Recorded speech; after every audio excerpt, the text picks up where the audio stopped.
think I will go ahead and start with the questions that came in from the Google form. First of all, uh,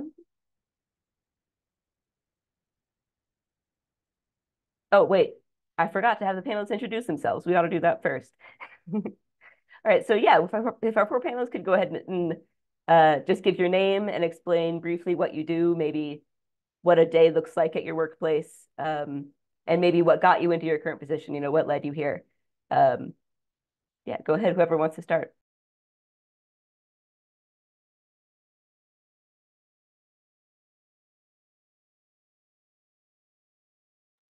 I can start. My name is Andrea Schreier. I'm an adjunct associate professor at the University of California, Davis. I'm in the animal science department. And I'm essentially a research faculty member. So I work for the university, but all of my salary comes from grants and contracts that I and my students and staff secure.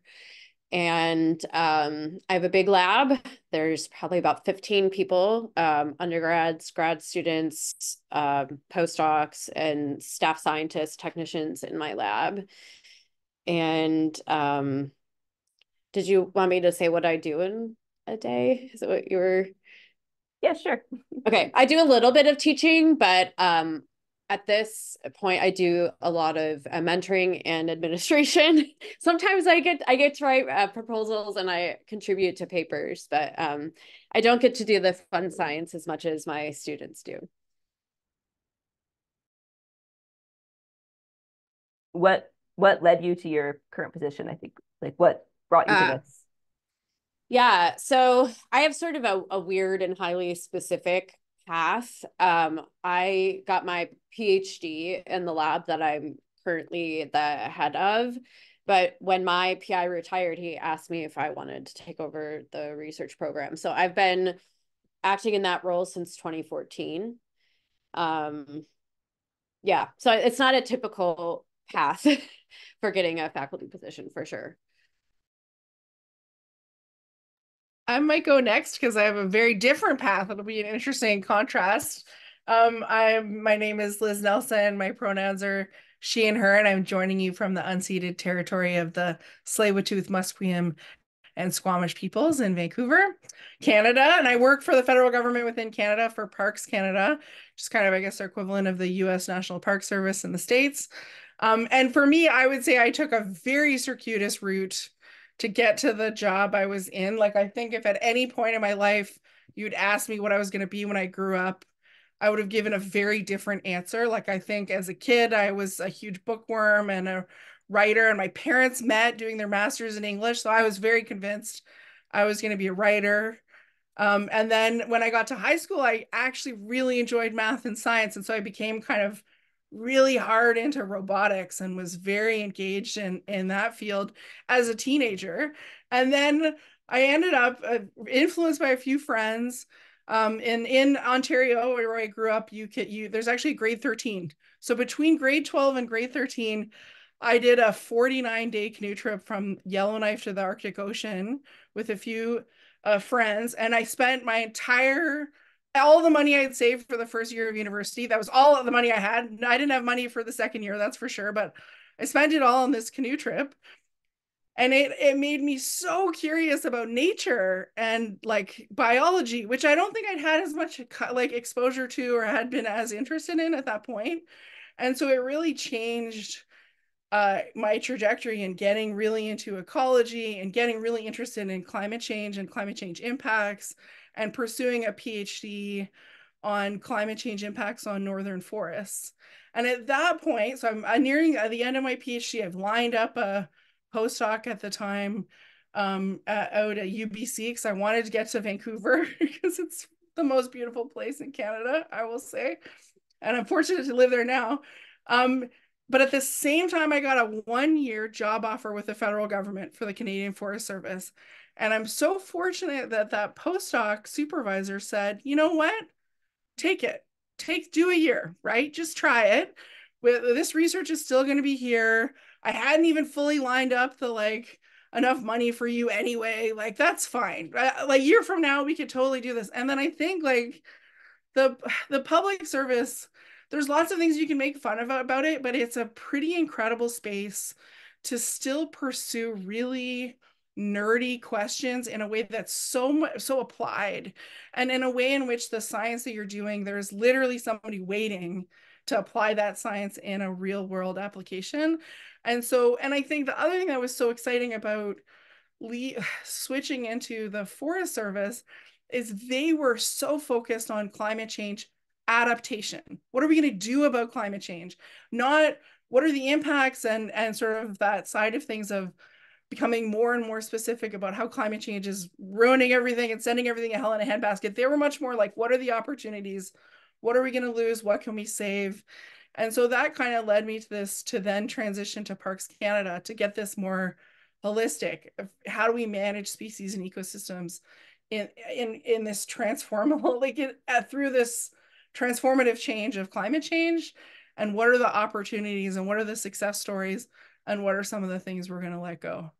So that might be, and I would say on a day-to-day basis, my file is, I'm the lead on climate smart conservation. And so a huge amount of it is just giving advice, is hearing problems, giving advice, and almost at every scale. So sometimes it's at the scale of our organization. What are we going to say about this thing that we're doing? What is our strategy at the national scale? But also I get the opportunity to go to places and work with our folks on the ground on troubleshooting individual projects. So it's a pretty great, there's a lot of components to it. Okay, I'll leave it at that. Thanks.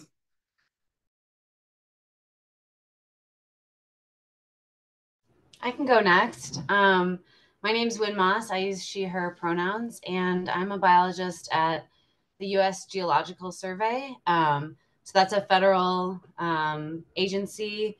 We are the science arm of the U.S. Department of the Interior. So we provide science that is relevant to the management of natural resources. And I'm an ecologist, so I specifically focus on the ecology side. There's a lot of geologists and water resource people at USGS, so we're a very diverse agency. And I focus on two areas. One is wildlife disease and the management of wildlife diseases, work on a lot of different systems. And then, like Liz mentioned, I also work a lot on climate change adaptation. So those two areas have been very distinct for me. I do a lot of work with climate adaptation, helping different agencies prepare for climate change, think about what the future looks like in the land that they manage and what to do about it. So I have this balance of, I do a lot of synthesis work where I read a lot of literature and package it and communicate it to different agencies that don't have the capacity to do big lit searches. And then I also do a lot of data analysis and empirical work, gathering my own data, doing quantitative analyses. So there's really a balance of doing this kind of like really conceptual work. Synthesis work is really important in climate adaptation because managers are dealing with a huge amount of information. They don't have time to sort through all of it. They need access to really relevant information. So a lot of what I do is work with state wildlife management agencies. I work a lot with agencies in the Western US. I work with the state of Wyoming and Montana a lot on their wildlife management issues. And then I also work with other federal agencies like Fish and Wildlife Service, national parks. And so in general, my job is really collaborative. All of my research projects, and I am a researcher because the USGS doesn't own any land. We're not land managers. All we do is provide information. So all of my projects involve some collaboration with a stakeholder that wants that science in order to make some sort of decision. So how I got to my current position, I did an undergraduate degree in genetics. I was really interested in molecular biology. I spent a lot of time in the lab working on a lot of work on HIV and pathogens and viruses, not related to conservation at all. And I did a study abroad thing in Costa Rica, and it just it blew my mind. I wanted to work on ecology. And my road into working on ecology was to think about how to use these molecular tools to do conservation. So I kind of came in from the side of I have lab skills. How do I get into conservation and how do I use these lab skills? And that just led me on to a career in ecology where I don't ever use those lab skills anymore. So, and I got into the USGS through the same way a lot of people get into the federal government's navigating the USA Jobs portal, which for anyone that's ever applied to federal jobs is really its own barrier and hurdle. And I'd be happy to talk about how that worked for me. But yeah, I didn't have an inside connection, just applied and had a background in quantitative ecology, and importantly, had a background of working with other agencies. And I think that's what gave me this into USGS. So yeah, I'll just leave it there. Thanks. I'm last, I guess, yeah. Okay, hi everyone. Pleasure to be here today. My name is Stuart Livingstone. I'm an assistant professor in a teaching stream at the University of Toronto, Scarborough in Ontario, where I kind of, came up to my PhD at this institution as well. And my sort of disciplinary background is sort of invasion ecology. But during the course of my PhD, I had the opportunity to teach a couple courses and discovered, that's really where I found a lot of happiness and passion engaging with students as they, grappled with lots of big ideas in conservation and environmental science. And, I applied to a couple tenure track research positions as I was finishing my PhD. Didn't really pan out. I had a couple postdocs here and there, but I was really happy to see this teaching stream position open up. So I've been in this for a couple of years now. And specifically, I'm teaching courses in conservation policy, mainly focused in the Canadian context, as well as a course called Scientific Literacy, where we spend a lot of time thinking about science communication and also that, the science policy interface as it relates to conservation. And I also teach a plant taxonomy course, which is kind of my, I don't know, I have a lot of history with plants, working in retail horticulture prior to coming back to finish my PhD as a mature student, which is there's a whole long story there. But yeah, very happy to be here today. Yeah, I think I kind of gave you the story about how I got here. I guess from a day-to-day perspective, I'm giving or developing lectures for my courses, engaging with lots of guest speakers. I do have research students as well. So I teach primarily in our graduate Masters of Environmental Science program, where we do have research students. So I have one right now. We're working on these things called OECMs, which I guess probably many of you in this room will know about that. It's these, new form of protected area, this other effective area-based conservation measure. We love our acronyms in conservation. So yeah, I do still have an opportunity to engage in research, but I'm primarily thinking about pedagogy in the conservation sector and trying to engage with employers to find those pathways for our students as they seek to get a foothold in their careers, which can be tough. Yeah, so I guess I'm very happy to be here to chat about all this stuff today. Awesome. Thank you very much, all of you. I guess now we can go ahead and get along with the questions, starting with the ones that were submitted in advance in the Google form. So the first one I want to go over is about work-life balance. So the question as phrased says, if any of you have had experience in both academia and government, could you please speak to the similarities or differences in work-life balance or both? I've heard that work-life balance is often better in government positions than in academic faculty and would like to hear your take on that. So I'd love to hear that question addressed and maybe also just talk work-life balance in general, whether you're academic or government. Whoever wants to take that can go ahead. I mean, I can jump in and I didn't get to do an academic job because I ended up, after 6 months of working for the federal government, I was like, oh my God, it was such a joy to have a job that had defined hours, even though I will say they weren't the hours I necessarily was used to working coming out of a PhD. I was like, oh, I have to work from 9 to 5 instead of the times when I'm feeling most inspired. So there was hard things. That transition was pretty rough. And there's some funny things about you finish a PhD, you're coming into the workforce pretty late, you're quite old. And there's all these things that everybody else seems to know they know what to wear and they know how to send a meeting request, and you don't really know how to do any of those things. So there's some catch up there. But I will say the work-life balance was such a huge factor for making that transition.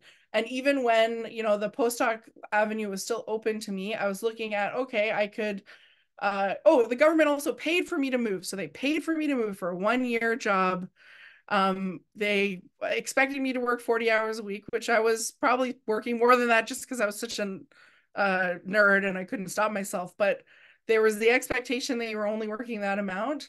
And contrasting to a postdoc where I'd be traveling, moving across the country, with a salary significantly lower for probably a lot more hours out of the day. And I will say the federal government has been such a supporter, as I was witnessing my friends who stayed in academia start their families, move around, like moving multiple times to find that perfect fit, and then often kind of reimagining what that perfect fit might be, because it turns out where you live might be more important to you than what you're doing. And that, I think, was also, and that's kind of my lesson to learn, is that I didn't know what I would like until I started doing it. And then I'd be like, oh, this is actually awesome. So it's cool. I wish we had more opportunity to do both, like that there was more of a, because I find when you're in the academic world, it feels like if you walk away from it, there is no entry point back in. I'm seeing more and more there are late career re-entry back into academia. And I think that's the thing I would say for folks is like, you can take on a career outside of academics and still get back into it. I'm seeing more and more folks in their 40s coming back in, getting tenure track positions, because I think academics is changing a little bit in how they're thinking about the kind of expertise they want. I'll leave it at that. Go government. But we also have a terrible job portal, so I'm with Wynne on that one, which is like, you need a PhD to just figure out how to apply for a job. But once you're in there, it's pretty good. So I've never worked in government, but my husband has been working for the state of California since 2008. So I feel like I have a good comparison of at least what government service looks like to him and what academic career looks like for me. He works most weeks 40 hours and that's it. There are some times, because he's sort of like middle management, like there are times when he does have to do a thing here or there over the weekend. I do work more than 40 hours a week. Not all faculty do. I do because of the size of my program. I work most Saturdays. But one thing I'll say in favor of academia is that you have a ton of freedom in the times that you work, even as a faculty member. And I know it's a little bit different if you're teaching multiple courses. And I know, Stuart has probably a more constrained schedule than I do. But if I have a doctor's appointment in the middle of the day, I just go to the doctor. I don't have to tell anybody. I don't have to like punch out or anything. If my husband has a doctor's appointment in the middle of the day, it's a much bigger pain for him to arrange that.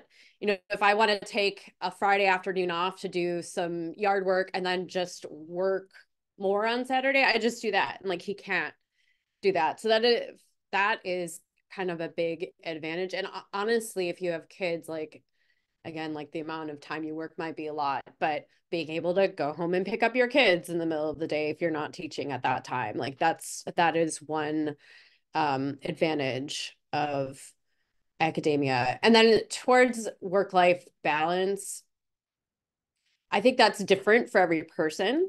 And I think that there may be times where things go more towards work, but other times when things can be more balanced. And it's not like every day I have perfect work-life balance, but it's more like a trend over time that you can aim for. Because there's always going to be a proposal deadline, or like, oh, you have to grade final exams or whatever. That comes up and it can't be avoided.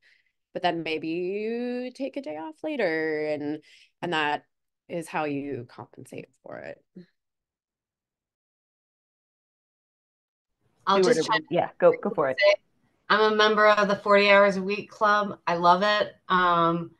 And I previously to working for USGS, I worked in the nonprofit realm where I was not a member of the 40 hours a week club.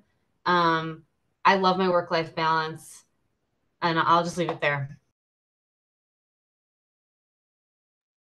Do you want to add anything to that, Stuart? I think Andrea sort of captured it pretty well. Yeah, so I guess it depends on, your institution, the department you're in, the culture. But I think, yeah, that idea of sort of the ebb and flow and finding a balance in the long term, that makes a lot of sense. And yeah, there's some people that strive to just, go nonstop. Some people are just built different that way. I'm not like that. I have two kids. I like to carve out some time for exercise. And yeah, it's really contingent on, I think, the situation you're in terms of your department and your coworkers and what the culture is. Yeah, yeah. But I think Andrew really captured it really quite well there. Okay, wonderful. Thanks for all that. Moving on to the next question from the Google Doc. Okay, I'm broadening this question a little bit. So,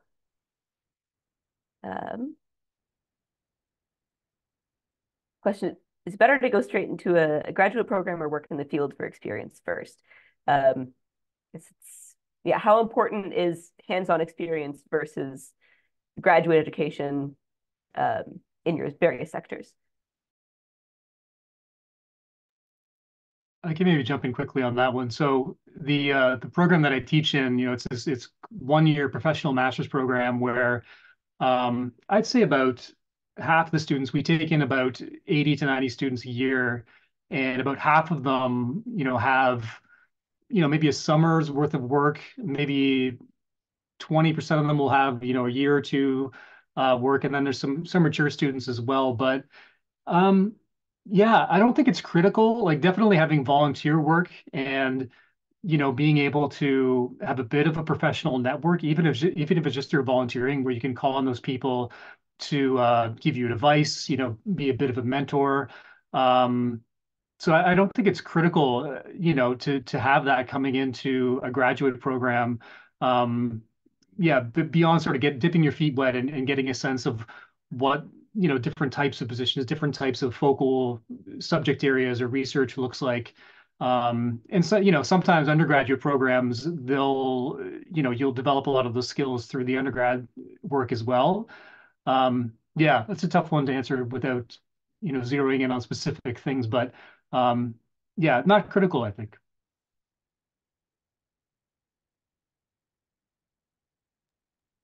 I feel like this is sort of a tangential aside to the question, but one thing I will say is I think I kind of talked about this in coming into the workforce, having kind of done a PhD. I think the master's is like an incredible opportunity to dig into a material and learn and deepen your understanding. I think the PhD to me is probably too much for most jobs out in the world. And I think that level of specialization can also, it's at the exclusion of all these other things you could be learning. So my potentially terrible life advice is if you are going to take on a PhD, think about your exit ramps and think about that at the beginning.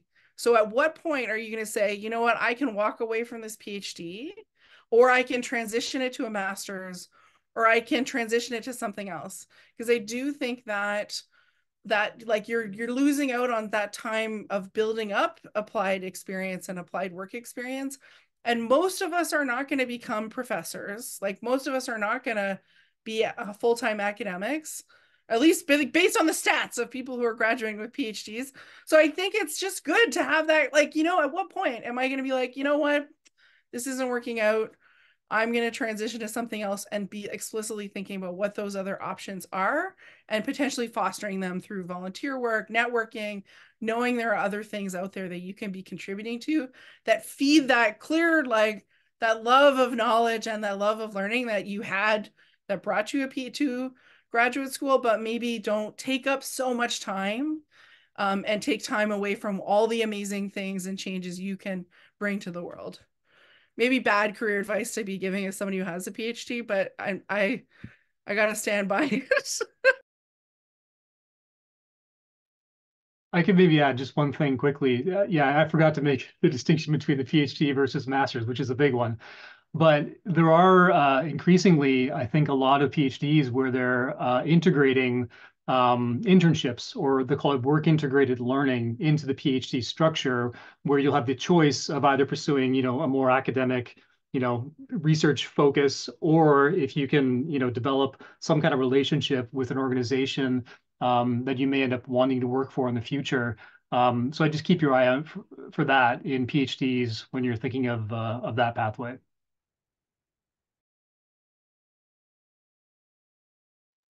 I guess just thinking about my students that have come in with a gap year or a gap couple of years and that work experience before diving into graduate school, I think it can be beneficial. I don't think it's for everybody. I don't think everyone needs to have that to be successful, but I think it can provide a little bit of financial stability going to grad school if you've worked for a little bit. And it just gives you maybe more of a, there's something else at the end of this mindset. Like, you work for a few years, you know what it's like to have a full-time job. You go into a master's or a PhD, you know what you're going back to. Whereas if you maybe don't take a gap, you're just like, well, I've always been a student. I have no idea what else I want to do. And things might take longer. I don't know. That's great. Okay, I'd like to get to Emily's question in the chat. When you were near the end of schooling, is there anything you did to prepare for getting a job that helped you and that you recommend? Along those lines, are postdocs valuable for government jobs? Also, I would like to add to this, how about choosing which sector? Is there anything you did to help you choose what to pursue? I think that ties into that. I'll jump in because I did a very specific program at the end of my PhD, which was the NSF intern program. This was a program that supports graduate students who are interested in non-academic careers, and you basically write a proposal with a non-academic entity to work on a project together. And unfortunately, you're only eligible for this program if your advisor has an NSF grant. So that's quite limiting, but it's an example of a type of program. And the real challenge for me with my PhD was being able to have my tuition and my salary covered while doing things that weren't related to what my advisor wanted me to do. And that's a challenge for a lot of PhD students. So programs like that or other fellowships can let you do a little bit of exploration while still getting your salary. And some advisors range in how supportive they are of that kind of thing. But this program helped me work with a bunch of regional parks in the Bay Area of California to help them revise management plans and think about how to do amphibian conservation. And so it was really good experience for what kind of science do management agencies actually want? Like, is it the kind of science I'm actually producing? Turns out, no. Like, the kind of science I was writing just based on my own, what I thought was cool and what my advisor thought was cool, ended up not really being like the exact appropriate science for an agency. And that was so useful to just have these conversations with them. The other thing I think that was part of this question was whether postdocs are useful for government jobs. Experience is always useful. So a postdoc that teaches you a new skill or helps you learn what you like to do is really useful. I did a postdoc with a nonprofit, which was that was a great experience for me because I felt like I understood the academic world. I wanted to learn a little bit more about another sector. And it turns out one of the things I didn't like about the nonprofit world was the work-life balance. And again, that varies by nonprofits. But for me, it was a little bit too squishy, like what the expectations were, and a little too easy to fall on the wrong side of the work-life balance. But that was a really useful experience for me. So, the question about how do you decide what sector to go into, postdocs can be a really good way of doing that. And not all postdocs are academic. So postdoc, I think of just as like a term for a non-permanent position that requires a PhD. So yeah, and I think that experience led me to realize that government research was sort of this nice middle ground between academia and between being a manager or a practitioner. And I don't think I would have learned that without some of these other experiences. To follow up on that, some agencies, including USGS, so I'm sure Wynne is familiar with this, have a program called Pathways, where graduate students can get sort of a paid internship with Fish and Wildlife Service, USGS. I'm sure there are other entities, like maybe NOAA has it. I know it's a different department. I'm thinking of what's relevant for conservation. And so you get your foot in the door, you get to learn more about what it's like to work for those agencies. And I'm not 100% sure on this. Someone would have to, maybe Wynne knows this. You might get preferential hiring afterwards. So if you decide like, oh, I love USGS, I want to work here. When you apply for a job there, I think it can give you a leg up on that.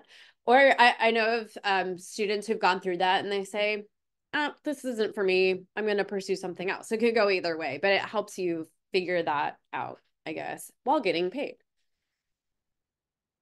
Okay, cool. You do get preference. Awesome. And I might add, like, I love everything that's been said so far. And one thing I just add is don't wait until you're at the end of your schooling. Like, apply for things. There's lots of really interesting entry programs. Many of them allow you to defer. So it gives you more options of applying and trying, because again, like the government hiring process is really weird, and it seems really confusing, and the timelines are unbelievable, like 18 months to 2 years for a lot of positions. So like applying early again, and that speaks to this off-ramp idea, is that you kind of are building up your own off-ramps out of academia if you feel like it's not working for you, and you now have a few other options that are on the go. Another thing I did, like even once getting into the government, is I just applied for every job I can imagine doing, because like you realize the people who are doing the job hiring are struggling too. It's not always like, it's not, when you don't get the job, it's not because you wouldn't have been amazing for that job necessarily. It's because of all these factors they're trying to figure out. So the more experience you have applying for research related or science related or conservation related jobs, I think the better. Those are all warm connections that you can make. And often I would get told I didn't get the job, and then 3 months later, somebody would call me. They'd be like, oh, we now have a new position. We ended up hiring the person who's already working for us, but now we can hire you. So I think it's a lot. It's great to just build up that skill set, like in interviewing and applying, and not that sort of more like, if I get in, I get in. It's not always a 1-0. It really is like those interviews are building up that a lot for you. I got less articulate as I went, but hopefully you captured what I was going for. I can maybe add just one simple thing. I think one thing that I found really helpful was just doing informational interviews. And it's something, we tell our students to do it all the time. And I think there can be a lot of nerves, if you're, a bit younger, there's somebody who's pretty established in their career or their position. It can be a bit nerve-wracking to kind of reach out to them out of the blue. But I think you'll find, 99% of the time, people will be happy to make the time to talk to you, because, we want people to come into the environmental and conservation field, and showing that degree of, foresight and just engagement. I think it goes a long way. And when people do, you're sort of networking without even really thinking about it too much. And it'll just give you an opportunity to really dig down into the day-to-day of, no matter what sector you're ending up in, you get to see what these different types of positions look like. So definitely carve out some time to do that.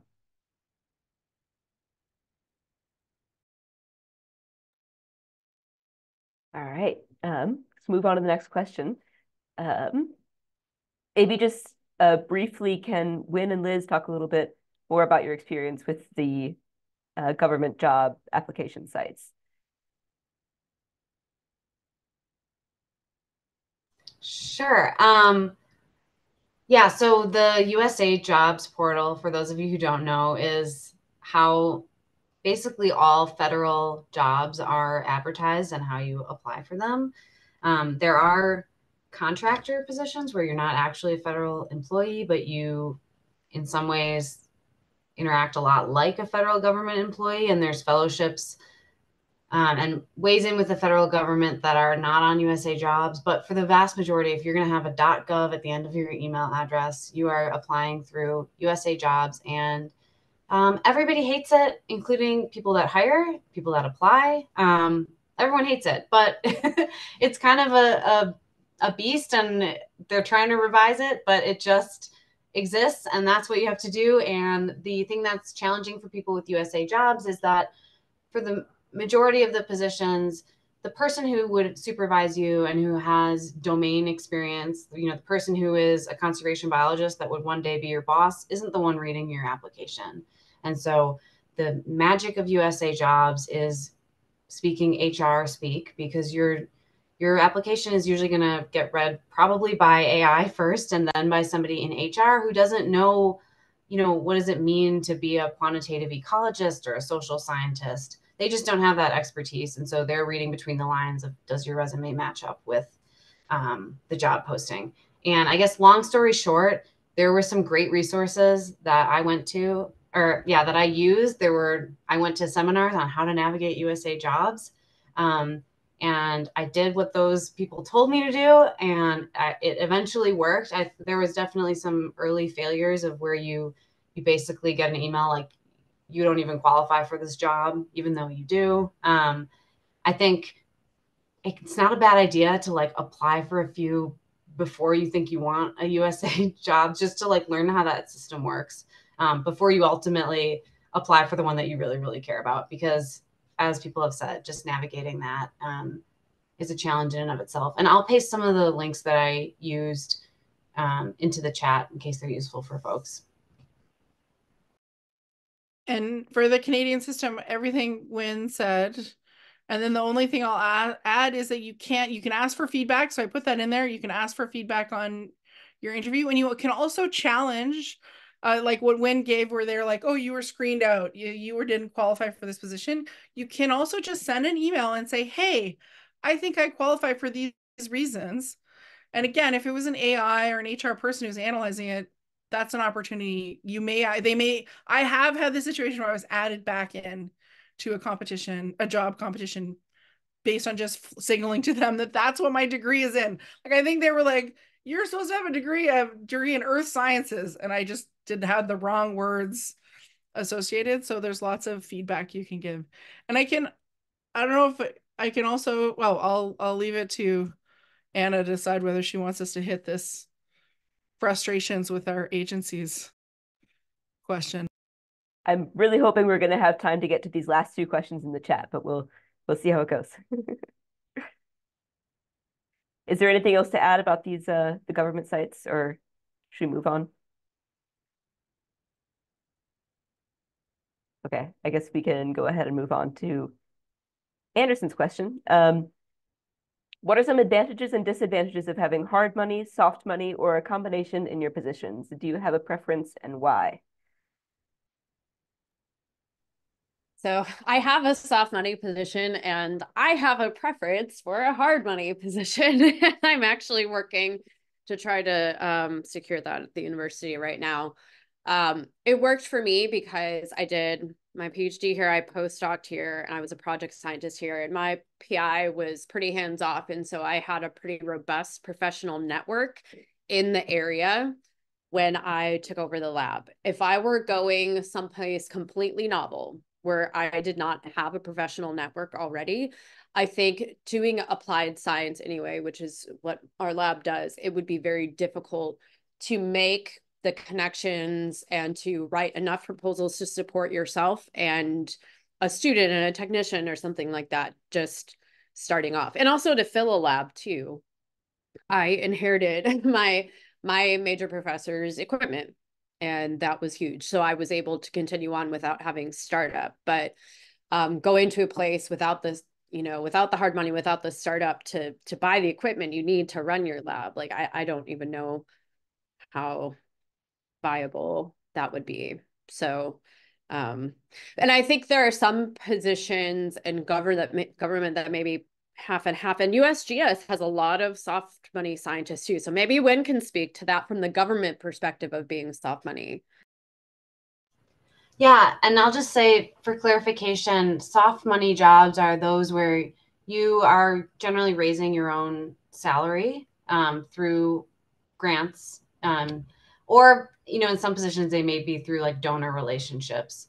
Whereas hard money, you work for an institution, they have a pot of money that covers your salary. And often people are raising money on top of that for particular research projects, but they're not worried about raising money for their actual salary. USGS is a little weird in that there is, depending on what science center you're at, there are some where everybody is hard money, and that science center just has a huge pot of money from Congress, and they know that they can fund their scientists in perpetuity based on that. And there's some science centers where the scientists are asked to raise a portion of their salary. Usually it's not as soft as some real soft money institutions where like you'd have to go down to 50% time if you didn't raise enough salary. Those centers will usually cover people, but the ask is pretty big that you maintain your salary. And I think over time, there might be some repercussions if you didn't. So that's kind of how it works at USGS. And I'm in a position that is hard money in that there's a bill in Congress that says we will fund X amount of money per year to work on chronic wasting disease, which is a disease that affects deer. So my salary could be covered 100% of the time if I work on chronic wasting disease. Which, to answer one of the other questions, do you ever feel frustrated by the priorities? Yeah, sometimes I don't want to work on chronic wasting disease. I'm a conservation biologist. I liked working on non-game species and endangered and imperiled species. So sometimes I don't want to work on chronic wasting disease. When I want to work on something else, I have to write grants that cover my salary to work on that. So I'm sort of in this combination where I get a lot of grant funds to cover other projects I want to work on, but I'm not going to be out of a salary if I fail to do that. And I guess my preference is to have that hard money as a safety net. It's really nice to not have to write grants. And I think one thing that's underappreciated is how hard it is to thread the needle of getting the amount of money that you need without overextending yourself. And, you want 100% of your salary exactly. And you're applying for grants where you don't know if you're going to get them or not. And it is really an art that people have to nail that, which I don't have enough experience to do. So hard money kind of lets you like figure out exactly what the, how many extra projects you can take on. But yeah, I think other people probably have a lot more experience living in that soft money realm.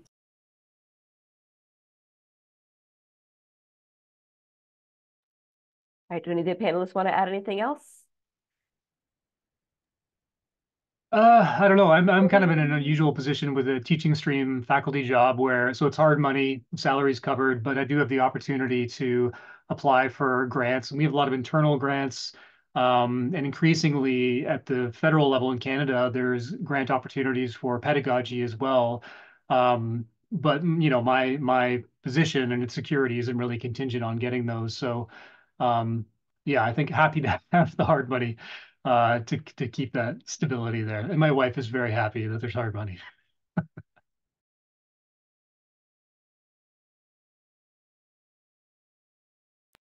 Yeah, I'm on a hard money track. My wife is also happy with our hard money side because she works in nonprofit. So I think that's a common, you have this like federal government nonprofit partnership. Then you create children and who knows if they'll also have the same side. But I'm really intrigued by this question about kind of this feeling frustrated or constrained by the priorities, and the priorities do change. I think for me, it's been in the moment it can feel really frustrating, but in the long term what's been great is that what's nice is, again, your science is going to be applied to a real world problem right away. So as long as you're open to some movement, I found it has not held me back necessarily. So if I found the priorities have changed, there's also so much movement within the federal government. So as long as and I don't mean geographic, like you can just change. There's a lot more flexibility in changing jobs. There's more flexibility in taking on a 1 year mat leave. I know that's a very Canadian thing to say, but there's always mat leaves available if you want to try something new. There's also an 18-year mat leave now in the Canadian government, so 18-month mat leave. So just lots of opportunity to move around. And so I do think as long as you're curious about the world and you have kind of you have a bit of a sandbox that you're willing to play in, I found I was able, when priorities changed and the work that I wanted to do maybe was slowing down and it was a new chronic wasting disease, whatever my equivalent would be, was on the horizon. For us, it's bison. That's where we have chronic wasting disease money. But then I could usually just transition to another role and another sort of realm of science and kind of get an opportunity to learn and grow in that space. And that kind of speaks again to this theme for my career, which has been like, I didn't know what I liked until I was exposed to it. And it turns out there's lots of really interesting questions that I'm engaged in and interested in. And even though there is a bit of a climate change theme in my career, I've taken 6-month, 12-month, and 18-month assignments, they're called, where I've done completely different things and then being able to bring that back to the climate change adaptation work. And so that's been pretty cool as well. I think it can be frustrating if you have a so singular passion. And then I think maybe academics would be a better route overall, because you can really pursue that passion and fund that passion, like seek funding to continue to pursue it. Maybe government is a little bit more loosey-goosey, important to be open.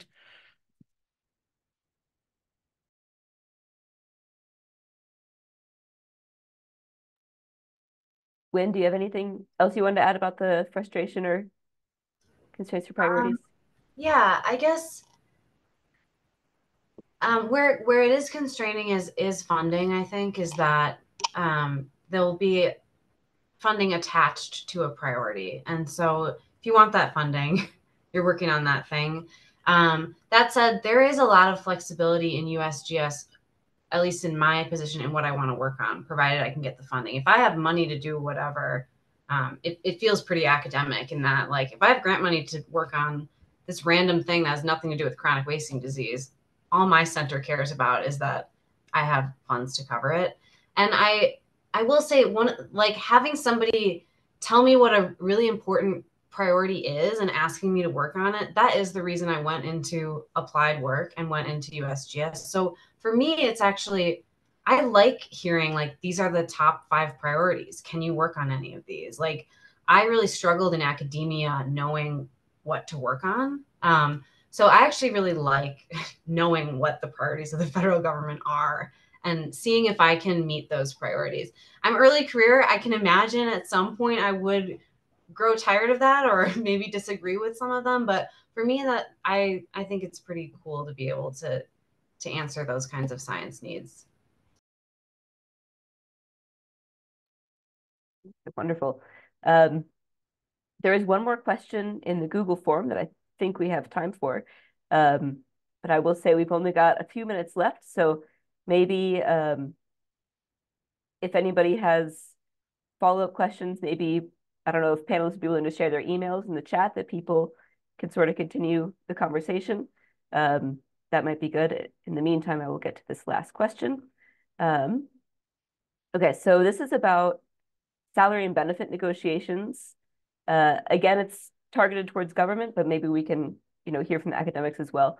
So it says, at least in government, I know that positions are often as a specific grade scale and you have steps within a scale, but is this negotiated before getting hired, or is it fixed with the ability to reevaluate after a couple months on the job? So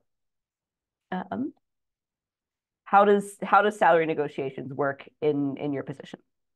I mean, mine is short, 0% salary negotiation. It's posted, like HR decides everything. You cannot change the salary grade. Has been I have tried a few times, and every time they're like, nope, you come in at this level. We can only bump you up to the level that's mathematically equivalent to the level you were at. Like, it's a nice little math formula. But that also gives you a lot of certainty. You know exactly what and you don't have to negotiate to make more, going into it. I'll also add, because mine is short, that there's GS levels. This is specific to US government, but there's GS levels. They're often based on your education. But I will say, for those of you navigating USA jobs, sometimes they're posted as like options, like it'll say GS 11/12. There is some negotiation, or, I mean, you have to have the requirements, but those are places where you can say, well, I think I qualify for a 12, but that's it. Then you're getting the 12 salary. You're not going to get any higher. And yeah, just same for that one technique, I would say for the Canadian government, it's usually posted as 2 separate jobs. Always apply for both. There's no negative to showing you're willing to start at the lower level. It's because it's hard to say. Sometimes you'll get screened in on the low one and screened out of the top one, or vice versa, because of the weirdness of the system.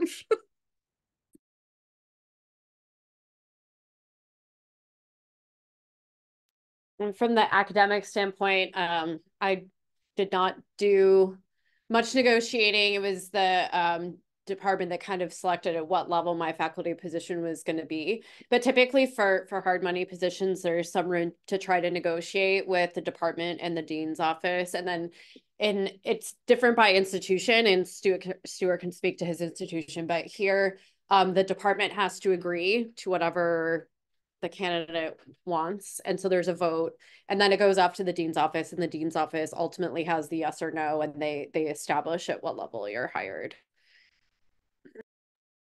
Yeah, at U of T, I think most of Canada. So the salaries, you can negotiate a little bit. It doesn't really shift too much, but mostly for tenure track positions, for your sort of startup funding package, that's where a lot of the negotiation will take place. So I don't have direct experience there, but my sense is you have to have a really strong budget, and drawing from your publishing record, your professional network, sort of gauge what your needs are for a startup package.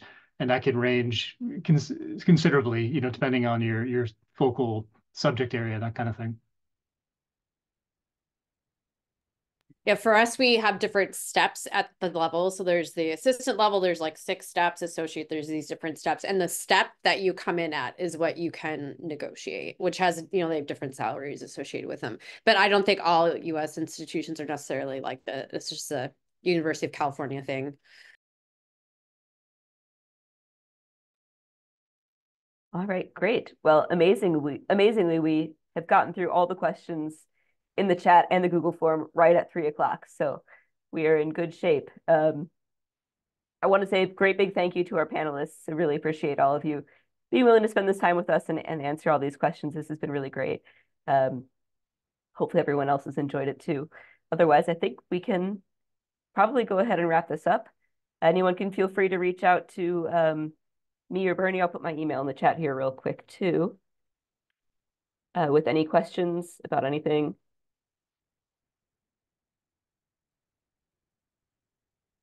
All right. And thank you very much, everyone, for coming. Bye, everyone.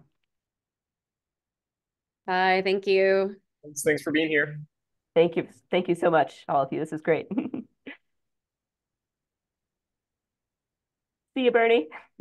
See you. Or actually, yeah, this is good, right?